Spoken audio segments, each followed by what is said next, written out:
Hi and hello everyone, அஸ்ஸலாமு அலைக்கும். இன்றைக்கி நம்ம சேனலில் நம்ம பார்க்க போகிறது ஒரு க்ளீனிங் வீடியோ. ப்ரான் எப்படி க்ளீன் பண்ணுறதுன்னு தான் பார்க்க போகிறோம். வீடியோக்குள்ளே போகிறதுக்கு முன்னாடி இன்னும் என் சேனல் சிட்ஸா சமையலை சப்ஸ்கிரைப் பண்ணலைன்னா ப்ளீஸ் சப்ஸ்கிரைப் பண்ணிக்கோங்க. அப்போ தான் நான் எப்போல்லாம் வீடியோஸ் போடுறனோ அப்போல்லாம் நோட்டிஃபிகேஷன் உங்களுக்கு வரும். தலை பகுதியை இப்படி கிள்ளி எடுத்துடணும். ஃபோர்ஸாக பண்ணால் ப்ரான் ரெண்டாக பிரிஞ்சிடும். மெதுவாக பார்த்து தலையை ஃபஸ்ட்டு கிள்ளி எடுத்துடணும். தலைப்பகுதி எடுக்கும்போது பார்த்து எடுக்கணும். அதோட மூக்கு குத்துச்சுன்னா ஊசி குத்துனா மாதிரி வலிக்கும். சீ ஃபுட்லேயே சமைக்கவும் சாப்பிடவும் ஈஸியான டிஷ் எறா தான். ஆனால் க்ளீன் பண்ணுறதுன்னு பார்த்தா ரொம்ப கஷ்டம். அதனாலேயே நிறைய பேர் ப்ரான் வாங்க யோசிப்பாங்க. நெக்ஸ்ட்டு வாலை பிடிச்சி ஒரு இழுக்கணும், வால் வந்துடும். அண்ட் ஃபைனலாக உடம்பு பகுதி மெல்லிசாக ஓடு மாதிரி இருக்கும். இதை இப்படி பிரித்தா ஃபுல் கால் பகுதியோடு சேர்ந்து பிரிஞ்சு ஈஸியாக வந்துடும். எறாவோட மேல் பக்கத்தில் மேலே கத்தி வச்சு சென்டரில் ஒரு கோடு போடணும்.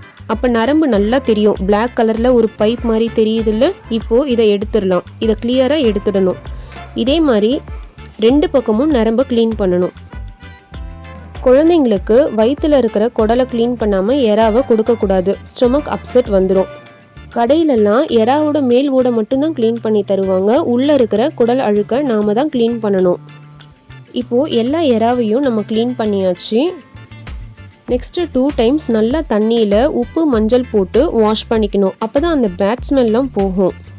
எறாவோட க்ளீனிங் ப்ராசஸ் கொஞ்சம் கஷ்டம்தான். ஆனால் ப்ராக்டிஸ் ஆகிடுச்சுன்னா கஷ்டமாக தெரியாது.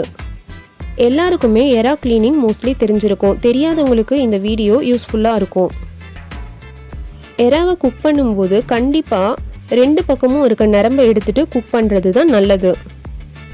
இப்போ இந்த எறாவை வச்சு பிரியாணி, கிரேவி, தொக்கு எப்படி வேணாலும் செஞ்சு சாப்பிட்லாம்.